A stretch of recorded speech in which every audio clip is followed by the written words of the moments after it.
DJ 745 here from World of Reggae, live and direct with Marla Brown opening Reggae Jam 2017. Yes, give thanks, more love. Your very first performance here at Reggae Jam, right? Yes, first debut. My debut here. It's been a joy. What a debut it was though, because you know, you gave the audience a touch of some of your material from your first EP, Deliverance, and of course the music from your latest EP as well, Survivor as well, and I think the crowd really responded to it really well. They did, and I was surprised actually that people actually know my music here, because I've only been on the scene for 2 years, so it's quite a short time, but yeah, they fully enjoyed it and I was really pleased. I mean, one thing that I find is that, you know, music itself has no boundaries, and, you know, you'd be surprised at where people are hearing music across the four corners of the globe. And, you know, just to think that when you say that you've only been on the music scene for 2 years, to me it seems like longer though.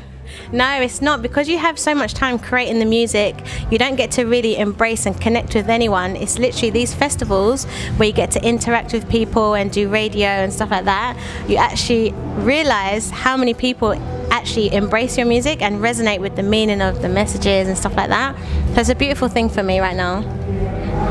Very, very true. Now, in your performance this evening, you obviously paid tribute to your late father, the Crown Prince, of course.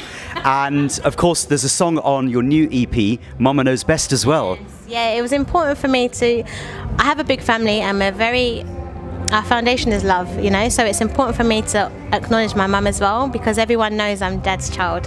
But it's nice to celebrate my mum too, because it's not often people sing about their mums, and again I like to bring something new and fresh to the reggae scene, so it was a nice touch and a nice transition from celebrating men all the time. But it was nice, like people joined in with the chorus. It's very, very catchy. Yeah, my mum is Yvonne Special, which is my dad's label, so and we was on the special stage, so it just kind of came together. Yeah. Now tell us about the band that was backing you tonight.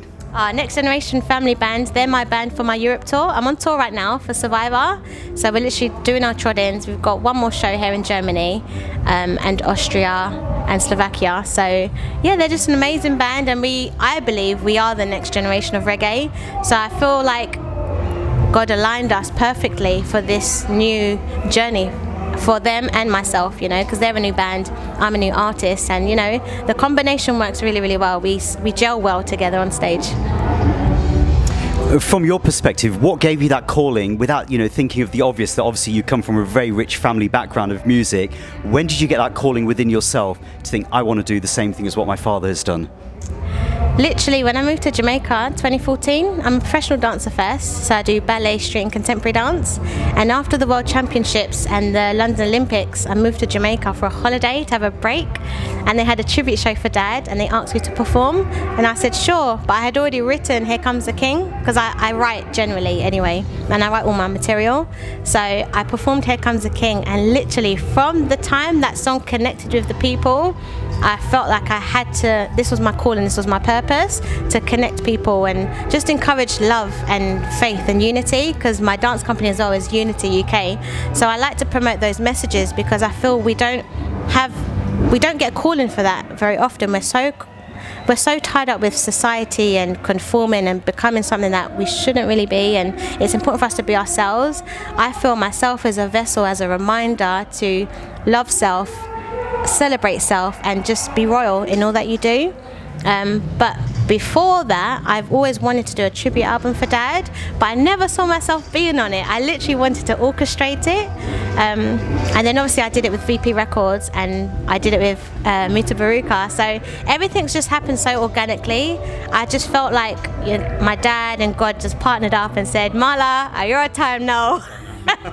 So I literally just had to sing, and it's just a natural transition for me. I love people, I love love, and you know, music is the one thing that we have. Although we don't speak the same language across the globe, music is that one thing that we can all understand and celebrate in.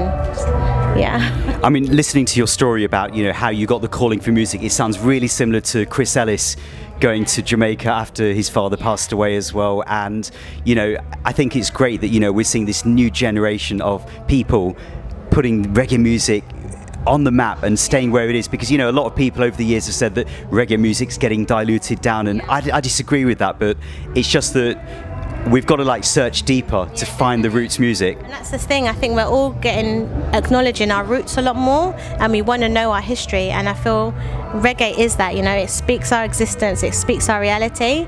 And really, for me personally, I just feel reggae wasn't not exploited, but you didn't hear enough of it off the radio, because being from London, they took it off the radios, you'd only hear it after 10 o'clock. But I feel now, again, roots music is what we need. It's a craving for us. So I think now everyone's drawing more to it, just like Afrobeats. Everyone's drawing to it now. So I guess it just comes with the generation, you know, and what we're teaching and who's there to communicate that and educate you on that. And again, as the next generation, it's important for us to keep that consistency going of the message. And, you know, it always comes back to the foundation. To the foundation, we have to go down now. To the foundation, chanting down. Marching, marching, marching to Zion, marching, set me free. Marching, marching, marching to Zion, marching, follow me. Yes, but marching, marching, marching to Zion. Attention, comrades, it's time to go overseas. I said attention, comrades, home is where we should be. Hold the line, don't waste no time. Our hearts and souls are mine. Yes, it's a part of duty, it's like nature's duty in the land that has survived. A few moments ago, you touched on the VP compilation, 30 tracks it was, and you duetted with Bersenbrück for Words of Wisdom. Was that a song that has a personal meaning for yourself? Yeah, definitely. My mum actually wrote Words of Wisdom for my dad, and everyone, not really everyone, but a lot of people commented that I should just do covers of Dad, and I didn't want to do that because my mum and dad always taught me to be unique and celebrate myself. So I felt like with Deliverance, coming from the Visions album, it was my vision to continue my dad's legacy. So I kind of structured it in a way where I wanted to do a song of Dad, but one that was close to my heart. And my parents being who they are, it was important for me to celebrate them, and Words of Wisdom was their song. So I wanted to give everyone what I got from my parents, which was love and words of wisdom. Yeah. And the concept of having Bersenbrück in that song as well, where did that come then? And that came from Neil Diamond from VP Records. We just sat down, we had a meeting for the album and what songs we wanted to put together, and Muta being a close friend of my parents, it was only right to have him on there with me. And it was perfect. It was a perfect fit because you could hear him on there, and the fact that he did it as well, it was just great. Yeah. I mean, you know, one thing that's, you know, happening within music is that a lot of our older artists are sadly, due to age, health reasons, passing on. And do you think that we as a music industry are doing enough to actually remember and pay tribute to artists? I mean, you know, we lost Frankie Paul earlier this year, a big loss to music lovers. Do you think that we as a music fraternity are doing enough to actually pay respect and homage to the people that have like paved the way for people like yourself? Yeah, I definitely think so. It takes, you know, events like this for us to really come together and celebrate their existence and their contribution to music. This is a great platform to do that on. Personally, you always do that, whether it's the home, but sometimes you don't need to tell the world that you're celebrating them, but it's nice to acknowledge it and visually see that happen. But yeah, I definitely feel like that's what we do as a family, because reggae is all about family, so yeah, we do that. Fast forwarding now to June 2017, and you released your EP, Survivor, a 6-track EP. What a great EP that is. I love it. Thank you so much. For me, I was a little bit worried because this EP was more like a conversation, because I felt from Deliverance, that was my introduction to the reggae industry or the music industry.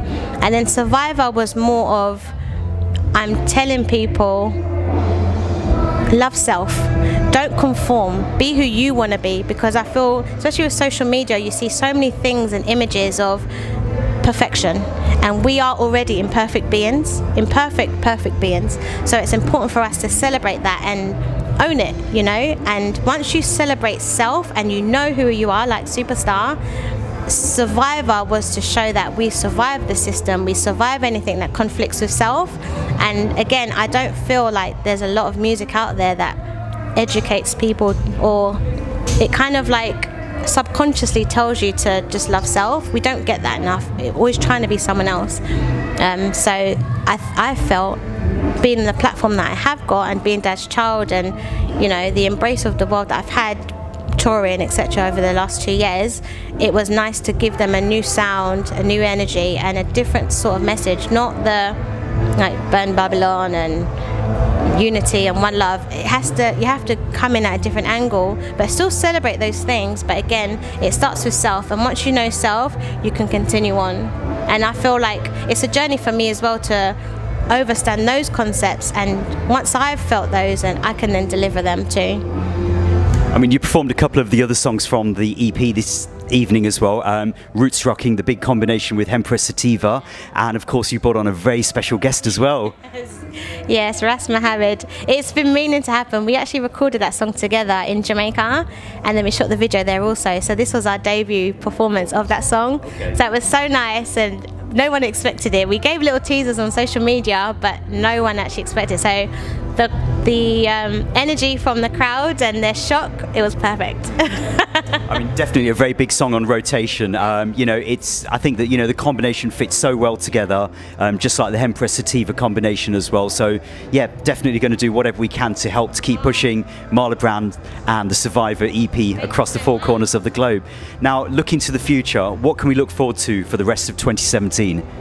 Well, right now I'm touring Survivor because we just put it out in June. So I'm putting out new music, but when I feel it's right, I don't want to bombard everyone with too much music because I don't want to get bored of me. So, and I also don't want my music to become recycled. I want to make timeless music. So I want to be in the studio. I'm still learning my voice. I'm working with different producers, but you know, more music, more vibes, and just great messages. Yeah, I won't tell you who I'm working with yet. I like to keep an element of surprise, but I've got amazing works in the pipeline to deliver. So just look out for it. We're still on tour. I head to the US next month for Survivor Tour. Some other things I can't say yet. But you literally just stay connected on my socials, and you'll see the trod-ins and the announcements. Yeah. Okay, well, from the rest of the World of Reggae crew, we give thanks for your time today and wish you every success the rest of the European tour and into the US as well. Marla Brown, pleasure talking to you. Thank you so One much. love. More love to you.